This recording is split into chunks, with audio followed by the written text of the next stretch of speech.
the number one thing that you can do to grow your business is grow your home.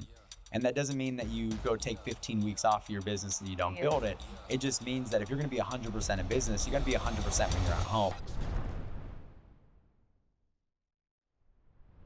Hey everybody, welcome back to the Leaders Only podcast, where we talk about business, leadership, mindset, and just pretty much anything revolved around building an incredible life. And today I have the most sought after guest that I've ever had on our show. And it's my wife. Every single time I do a podcast or a YouTube, nobody listens. And then when she comes on, everyone listens. So I said, you know what, babe, I need you to hop on a call with me so I can increase our viewership. And that's why she's here. I'm just kidding, no. But no, we really do have my wife on the podcast today and on YouTube today. And just couldn't be more excited about it, having you here with me right now. Camera's on. It's a 2-for-1 special. You and I, babe. But what can I say? But today we're going to be diving into a whole bunch of different things of how, we together have built, the business that we have, the organization that we have, and obviously alongside of our great organization, the leaders in our organization as well. But it all started with just me and her. And I think over the years, naturally, I end up in the public, setting a lot, and I end up in the spotlight a lot. But we would not be where we were at if it wasn't for the woman that I have on the show today. And so I really, really mean that. I get recognized in public for a lot of the work that she does in private and things that she does behind the scenes. And so the fact that I get to have you on today and I get to interview you, I'm asking you questions today. It's a big deal and I'm excited about it. Are you ready, babe? I am ready. I'm excited. Thanks for having me. Thanks. We're in our home, by the way, too. He's just obsessed. That's he's it. Obsessed. Couldn't get enough of her at home. So I was like, I got to get you on the podcast, everything. But are you ready to dive in? Really, I'm really, ready. though? Really, really? All right. I don't know what you're asking me, but it's all good. Yeah, just so you guys know, she doesn't have any idea any of the questions that I'm asking. I'm just winging it, and she's going to be winging it all the way through. But like I said, every single time we've had her on the show, everybody loves it. So let's dive in. Let's do it. Building an empire together as a power couple. Right? Yes. First question, right, is you came in probably at the lowest point of my career, one of the lowest points of my career, right? At the time, it was the lowest point of my career when I was trying to get our business off the ground, just went through a whole bunch of adversity in our business, in our organization. And that's when you and I started dating, was at a huge low point in my entrepreneurship journey. And you came in and you just supported every step of the way. And I don't think a lot of people get access to that, or not a lot of people have that as the support system. So why in the world, when you saw all the problems that were going on, you saw the adversity, I wasn't making any money, we were struggling, right? Why did you join me on the journey of entrepreneurship, knowing that we were at a big low? That's a good question. Why? Just because you're so handsome. And I was like, dang. No, I was kidding. No, I supported you because I always looked at like where we were going. And I feel like you sold such a huge dream to me. It was a lie. Just kidding. No. I know. I'm like, are you sure we're going to get there? No, you sold such a big dream, but you delivered on every single thing you ever said you were going to do. You've always been a man of your word. And so I had full trust and faith in you. But I also knew that I've always seen you 5 years out. I've always been chasing, when I met you when I was, 20 years old, I was like, oh my gosh, I would envision you as a 23-year-old, 24-year-old. And then as a 24-year-old, I would envision you as a dad and a husband and what that would look like. And so I always constantly lived in the future, versus obviously you should be present. I always saw the present, but I was chasing the future with you. And I knew that, you were going to deliver, and you did.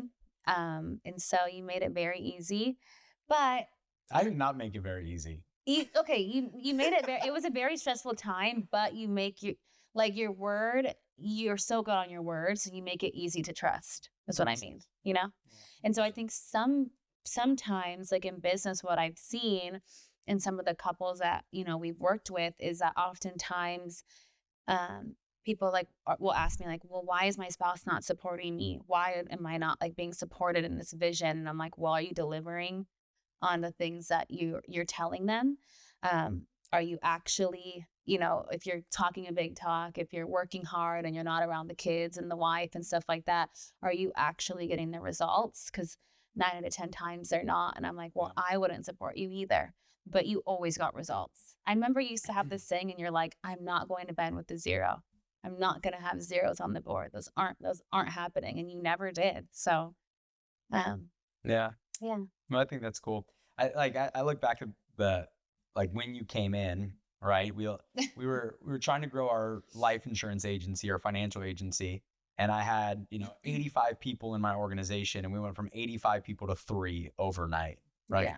And what most people don't realize is one of the reasons is because of we'll put all the drama behind it so that way you and I could date, and we kind of got taken advantage of by people back in the day, and it was unfortunate, right? Yeah. But even in those moments, right? Like I remember that December, at night I literally would cry myself to sleep some nights. I was depressed, I was anxious, and you throughout all of it was like, hey, we're going to rebuild it. We're going to rebuild it. We're going to get right back to where you had it originally, and we're going to make it even bigger and even better. And I remember that every step of the way. I also remember you just stepping in and doing whatever you needed to do. I remember you going out and trying to meet people because we're trying to grow our book of clients. We were trying to grow our agency. So you were literally walking through the malls and your heels until your feet would start to bleed. Right. Mm-hmm. And then also, I'll never forget this. I remember what I started doing is I started booking because it was just me. So we were trying to get our business back up. We just kind of lost everything.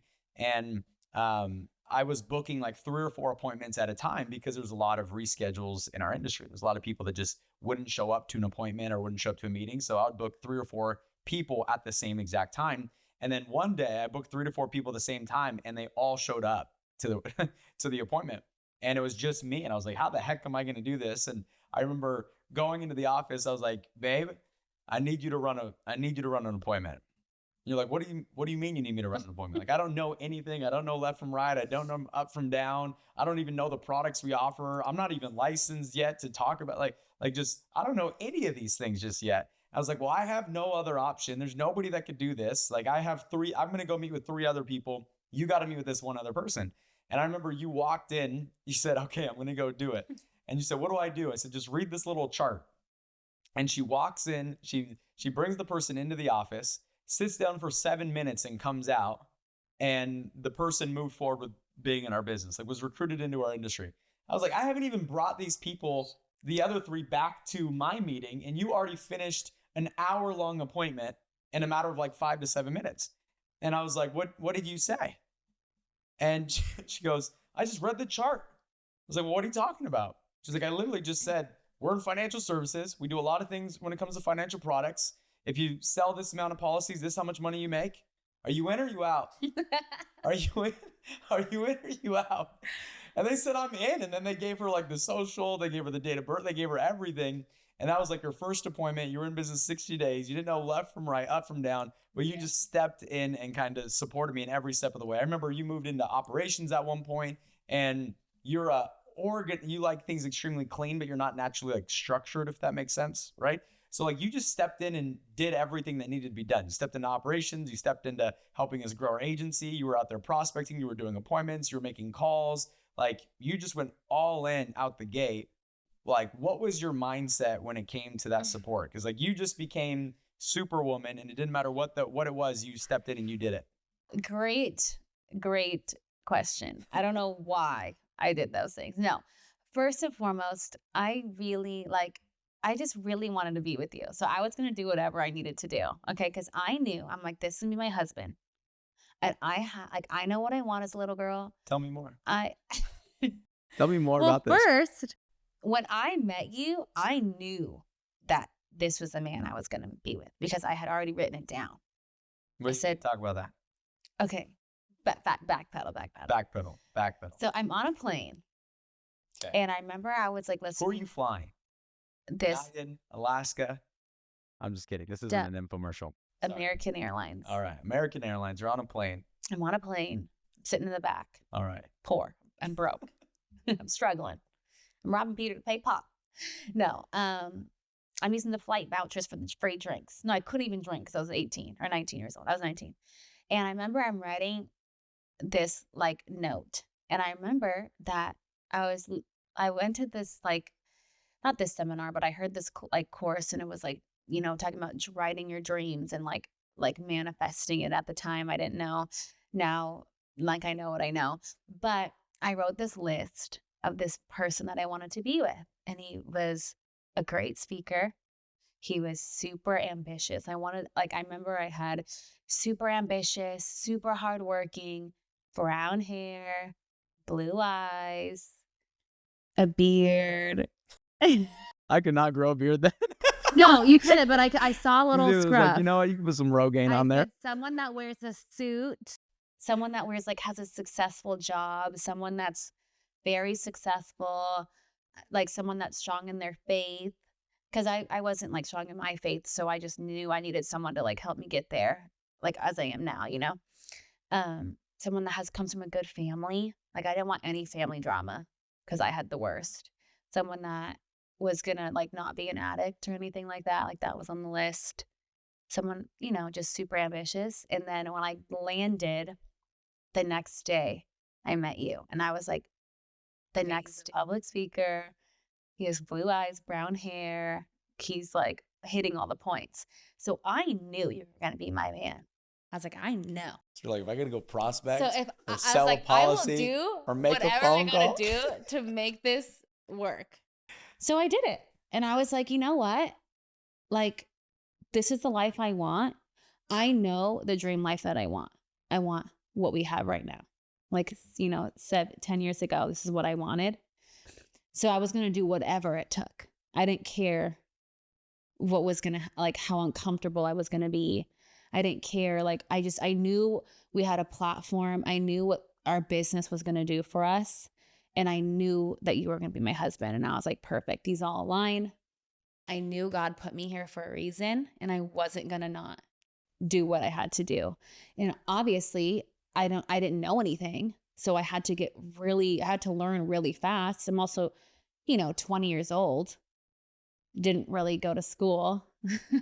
So I was like, okay, well, I have to read the books, listen to the audios, listen to the CDs at the time, be in every single meeting, every training, like listening in, taking notes, trying to figure out, I remember I'd also, like, I would be with you so much that I would listen to you. And I feel like you were such a huge, like, you were my biggest teacher, whether you know that or not. But I remember, like, I would listen to your audios and, like, your CDs when you were being recorded. And then obviously we shared a wall in the office. So I would always listening to how you were speaking. And I was like, okay, I kind of know what we do. Like, I know we sell insurance kind of. I'm like, it's investment grade. No, but I wanted to learn fast, and I wanted to have this life. Like, this was so important to me. And I knew that if I did everything correctly, I would have basically like my golden ticket to the big leagues. And so I did it. It was super uncomfortable, but I also grew so much in the process. And then I learned to love the game. Like, I learned to love the industry, and I learned to love our team and our people. And I felt like a part of something too. I felt wanted and needed. And so I would do it again. I would struggle again if I had to, because I don't know if I would. Like, I look back at everything that we had to go through to get our business to where it is now, and I'm like, shoot, it could have been worse. Okay, it sure could have been, but it was not that long if you think about it. Like, our struggle wasn't that. Like, I felt like we had a fast turnaround. I feel like in the midst of the struggle, though, it seemed like it was the longest thing in the entire world.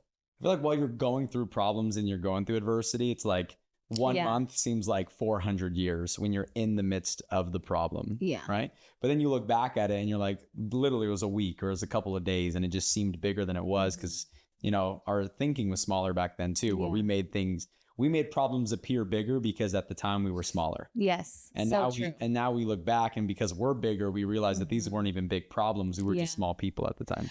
I think too, like, if you come from a background where you've had a lot of trauma or just not the best upbringing, like for myself, I'm like, okay, is this really that bad compared to what I was dealing with as a little girl? And I was like, no. So I can get through this. If I can get through what I went through when I was young, I can get through anything. And so I just always would tell myself, it's not as bad. It's not that bad. Like, you know what I mean? And so I think sometimes when you come from trauma, I think it's actually easier to succeed oftentimes, because like you can get punched in the face and be like, oh, not that bad. Like, let me get back up. But sometimes when you come from perfection and overly privileged in a way, like, don't get me wrong, there's resources where you have better ins and outs. Like our daughters are never going to have what we went through, you know, like they're not going to just have that. But I think I just want to interrupt you real quick, because I feel like there's two different types of people though, right? Like I saw like a quote the other day, and it was a picture of a businessman in a suit, and it was a picture of a homeless man, right? And they went up to the businessman in the suit and they said, how come you're so successful?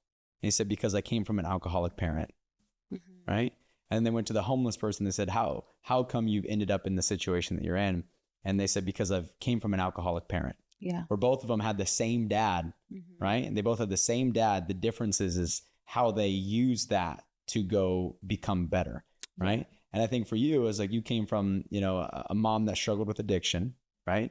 You had a dad that was in and out of the hospital battling cancer all the time. And so he wasn't there. You were kind of raised by your aunt versus being raised by your parents, right?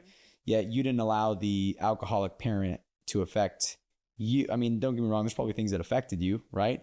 And we'll talk about that today too, but you allowed it to be a reason on why you were going to win versus a crutch on why you didn't. Can you talk about that? Yeah. So, like you said, like I knew how bad it was. And I saw such a bad example, or such a good example of brokenness, of watching someone just be so broken and just make such terrible decisions and it was miserable, you know, like the life was just miserable. And I was like, I never want that life. I never want that life. And then I also like, you know, I don't want my mom to think, I don't want people to think she's terrible. Like she's the sweetest lady in the world. Like she's become one of my best friends in her soberness. But like, you know, she was also very sick. And so she also had a terrible upbringing. And so I think I just ended up getting that unhealed version of her, unfortunately. But she did love me a lot. And I knew that she didn't want to be that way, you know? So I always saw that side of things, but I just never wanted that life. I never wanted to be in those situations. And so I was going to do whatever I needed to do, once again, to not live the life I didn't want. I also was fortunate enough to grow up in like a pretty well-known area. You know, like my dad worked really hard and put me in a neighborhood in a great zip code, quote unquote. It's one of the wealthiest places in Southern California. So I saw what wealth can do, and when people have like actually make smart choices and invest well and like do well with their money. I saw what opportunity and what kind of life they could have had. And I was like, oh my gosh, like this is way better than being on this side, you know? But there's also brokenness to every home. I was going to, you know, talk about that, because I remember when you and me first started dating, you know, we moved to La Jolla, right? And so we're living in La Jolla. And one of the things that you always told me is like, there's so many people that are successful here and none of them are happy. And a lot of them have horrible relationships with their kids, and their kids don't like them, or their kids were raised by a nanny versus them, or whatever it is. Right. And can you talk about like, I don't know, do you think money buys happiness? Or maybe that's because I do think if you spend money on the right things, it can produce happiness. Like the fact that the reason we are so happy is because we don't think about money. Like we don't get stressed out, and the opposite of stress is happiness, right? But like, I think there's a lot of people that chase so much, like at least where you came from, there's so many people that chase money and they lost their family in the process, right? It's like they chase money, they chase wealth, they chase success, they chase the houses, they chase the cars, and they lost their family in the process, or they lost the things that actually mattered in life in the process. Yeah. And I know for you and me, it was like we didn't want that. Like we wanted Yeah. to make sure that we won in all areas. And so Yes. can you talk about like what that looks like a little bit? Because you know, you see all these people that lost their families in the process in that area, and it's So not hard. worth it. Yeah. It's funny. I was actually talking to my best friend, Keeks, if you're listening. And we were talking about, we're like, you know, only like a few of us kind of like made it out and like are doing well. And everybody that we grew up with, like a lot of them come from, you know, wealth. Like it was a very wealthy neighborhood, like where the average home for a beater is like 4 million. And that's like for a 1-bedroom, you know, 2-bedroom. Like some people were living in $20 million homes, like $30 million homes, like super, super wealthy. Mm. And there was only a few of us that made it out like with a pretty good life. And it just kind of shows, I think the true success of a family is a strong foundation of their faith. And I realize that now, the closer I've gotten with God, I'm a believer. And I feel like he, like living that way, living like a faith-based life. Number one, like I think it's the best thing you can do. Number two, living in integrity. Like integrity has to be at the core of it. I think an integrity-driven home creates a happy home because you're doing things the right way. You're not You can crossing feel good any about yourself lines. every day when you put You your head on feel the good pillow. about yourself, but then a very special home, and a home where you can have both happiness, love, and joy, and is when you create a faith-based home with an integrity-based home and a wealthy home, because the wealth gives the good people the opportunity to go do so many fun things, give back in so many ways. Like people are going to be like, well, money's not everything. Well, my great mentor told me that if you don't think money is important, it's because you've never given it away. And I feel like even this last year, we've given more money away than we've ever had in our entire career, because we've made the most money we've ever made in our entire career this year. And didn't that feel so good? Yeah. Like it felt the best. I was telling Sandra about that. I was like, I've never felt better. But I think it's because, once again, our core values is driven by faith, by integrity, doing things the right way, being like, you know, living a life of like just the good morals and values. And in the area I grew up in, those morals and values just did not sit well in anybody's homes. Yeah, really, it was like money first, family second, like, you know, faith not even involved. I think that's, you know, one thing that we teach our agents a lot in our business is like a strong business comes from a strong home, and strong home comes from strong faith. Right. And so if the faith is there, then the home becomes stronger because the home is built on the right principles and the values. Yes. And when the home is strong, now all of a sudden you're not being distracted by things that affect your business. Like if I'm like, I'll give an example. Like if, let's say you and me got frustrated with each other, you're going to be on my mind all day until this is fixed. So if I think that I'm going to go execute and perform at the highest level in business, knowing that we're not good, it's going to be very, very difficult. And so if you and me aren't good, then our business isn't going to be good, because all I'm thinking about all day long is how we're not good, because you're the most important thing in my life. You know what I mean? Yeah. And so like, I look at that from our, like, I feel if you're listening to this right now, the number one thing that you can do to grow your business is grow your home. And that doesn't mean that you go take 15 weeks off of your business and you don't build it. It just means that if you're going to be 100% in business, you got to be 100% when you're at home. You got to, you know, like you and me are going on a date night tomorrow night, right? I was grinding all day yesterday from 7 a.m. to 9, and we barely got to spend any time together yesterday. But tomorrow we're going on a date night, just you and me, and we're going to see a concert together. Like it doesn't mean that you stop building your business. It just means that you focus more on the quality of time versus the quantity of time. And you know, if you are away from your family, you always got to remember why you're doing it, which is for them. Right. That's so good. Cause like, I think like as well, you know, like we talked about like money and happiness a second ago. Right.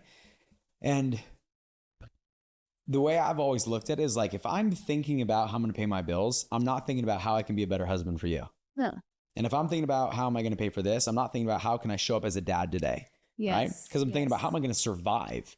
And when you're So you're true. in an environment of survival, like if you're trying to survive, then that means you're not trying to thrive. Right. Like you can't do both at the same time. Exactly. And you Right. know what's crazy too? It's like having more money makes me a better mom. And let me tell you why. When I'm at like, to all the moms out there, when I like, let's say we're taking a family trip, I don't have to stress out about like overpacking things and like having that huge stress of like, "Oh, I can't forget formula. I can't forget diapers. I can't forget this. I can't forget that." I'm super stressed about forgetting stuff when I could just go buy it there.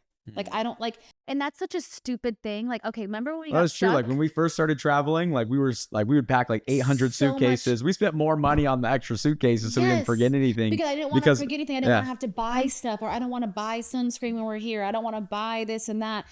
And like, it just makes you function better when you're not strapped for cash. Like no matter what you're doing. I know for a fact when I'm stressed out, I'm terrible mom, terrible wife, terrible friend. I'm easily agitated. I'm easily annoyed. I'm easily frustrated. I'm in a bad mood.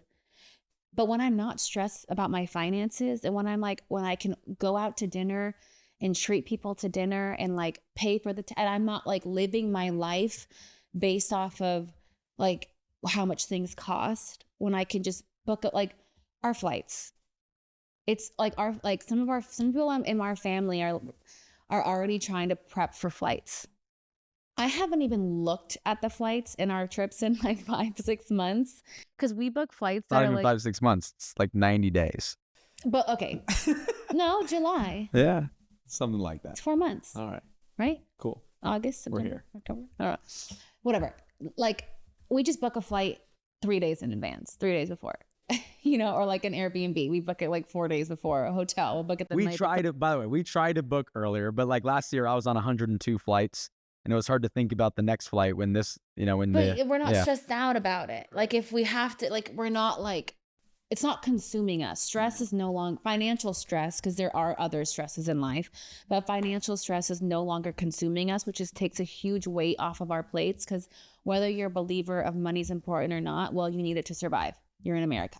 If you live here, like you need it as equally as you need oxygen. If you want food, if you want a home, you need money, right? Yep. So it's just better to work for something where you can, provide. So Exactly. now let's look at it from a different perspective. So like that's now. Like now we're financially free. Right. What about in the moments when our water went off? Like how were we then? I blacked out. I don't want to remember. I'm just kidding. No, seriously. I passed out. Like what was No. like just think back. Like how was our relationship? What were we doing? How did we climb out of that? Because like now we're good. We're financially independent. We don't think about money. We don't think about the cost of things. Like we're wise. We're strategic. We're smart. Right? Yeah. But like we're not stressed out about anything like that. Yeah. But when our water went off, right? And we put everything into an office or we put everything into our business and we were struggling financially and we were stressed out. Like, like I never How are we communicated those functioning? things. Like how are we, like, what was that dynamic like between you and me? What did you notice about me in those stressful moments that like helped us get out of it? And what was your thought process? Because I actually never asked you that question. Like what was going through your mind when I told you that everything was good, but you knew in your gut, nothing was good. And Yeah. we were like struggling to get by.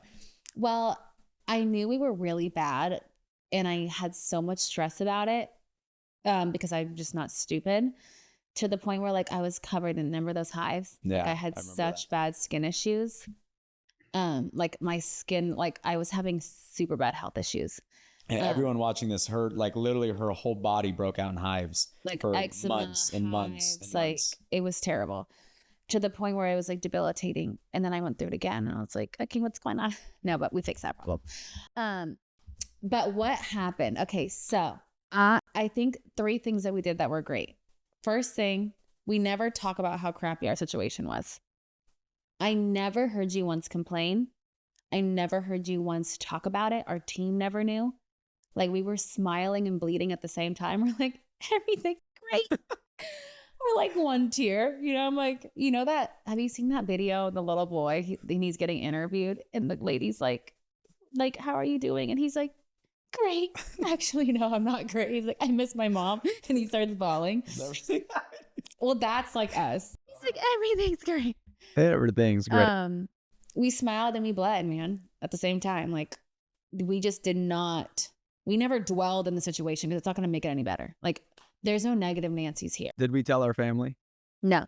Did we tell our team? No. Did anyone in our Did you business even know? tell me? No. I didn't even tell you. You said there was something wrong with the plumbing or something in the neighborhood. Yeah.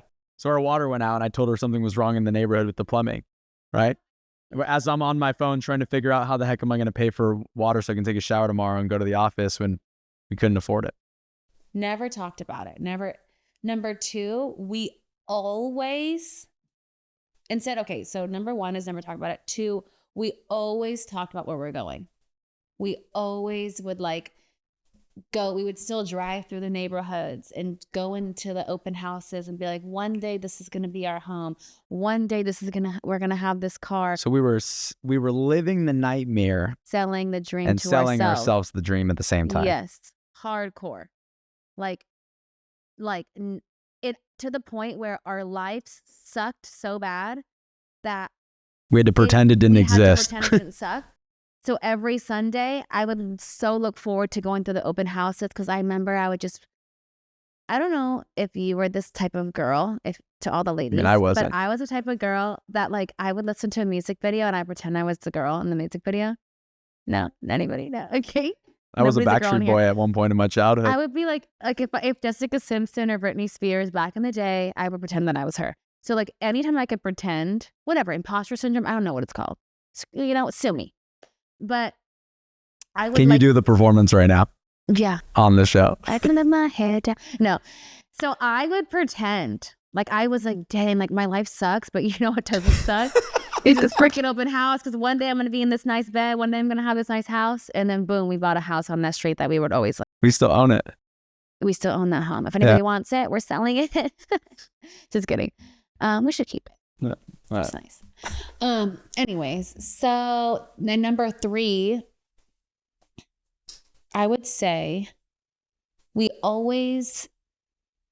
kept like our relationship super strong and like always would still go on dates even if we couldn't afford them. Like we would like whether that was like a picnic or like we would always just try to keep it good between you and I because we were the foundation. I remember instead of going to a movie, we would literally go to get wings and we would sit on the couch in our living room and watch movies, and that was our date night. Yeah. You know, or And we'd it go was for a drive to the beach and we'd walk on the beach because we couldn't afford to go to dinner. And Yeah. We always kept dating each other, even when we had 2 nickels to rub together. Remember that one time for Valentine's Day lit the house on fire. we couldn't afford anything. So he went to the Dollar Tree, which I still go to, by the way, and I love. Shout out to the Dollar Tree. Please give me a sponsorship. Okay. No, but we went to the Dollar Tree and you went to the Dollar Tree and you bought, those little tiny candles that you like, if They're like silver and they're like a 1/2 inch deep. Yeah. so we had carpet and he got a bunch of those and he put them on the carpet and wrote, I love you. And I walk upstairs and there's like a fire going on. We burnt the carpet. Like, The but wait, hold on. candle's this thick. So obviously it starts seeping through the wax. This is what I didn't At one realize. point, like one of the eye on the I love you is like 6 feet tall fire. I'm like, what's going on? Yeah, the fire alarm went off on Valentine's the Day. fire alarm went off. So I couldn't afford a gift. So I was like, I gotta romance You were her, my gift. right? I was the gift. I was about to come in my birthday suit. Okay. I would have loved that. But this is what happened. So all those little those little candles. What I did not think through is how long it would take to You light. have to put them in. I didn't think how long it would take to light 300 candles. I didn't put a time clock on it, right? Oh my So literally there's 300 candles, and by the time I got to the last one, all the other ones were like lighting on fire in the room. Literally the smoke alarm is going off. The light. I'm waiting downstairs. She's waiting downstairs because I was like, hold on, I gotta go upstairs because I needed to go light all these candles. That was stupid, babe. You're supposed to buy glass, like little glass jars. We couldn't afford glass. They also have them at the Dollar Tree. We couldn't afford that. Okay, it was just the candle. And then you had the bath set up. We did have a bathtub. And Yeah, like you had set the up the bath, bath. and there's bubbles in it, and that was really romantic. But you were always Cold water. Just kidding. yeah. We're like, I don't know. I'm like, that's a lot for the Couldn't water aff- bill. Couldn't afford the heater. Just kidding. We ended up using that water to water our plants. Got her an ice bath. Sorry. That's why we love the cold plunge so much. That's why. So we just kept dating each other. And we kept it real spicy, even though things were terrible. Terrible. So yeah, you guys got to keep dating. Okay. Just kidding. No, but that's what I would say is the third one. I think our relationship, we never let it dwindle us either. And I think also too, like, no offense, but I think I'm very naturally positive. Yeah, you are. I mean, you're a little negative. I'm just kidding. Huh? I'm the one that's pulling all the weight. Yeah. Well, that concludes the first half of the Building an Empire Together couples edition. And if you got something out of today, just know next week we got part 2 that's going to be kicking in. So tune in for next week. You got the first half of the conversation between me and my beautiful wife. And next week you'll get the second half. So we'll see you on that episode. Let's get it.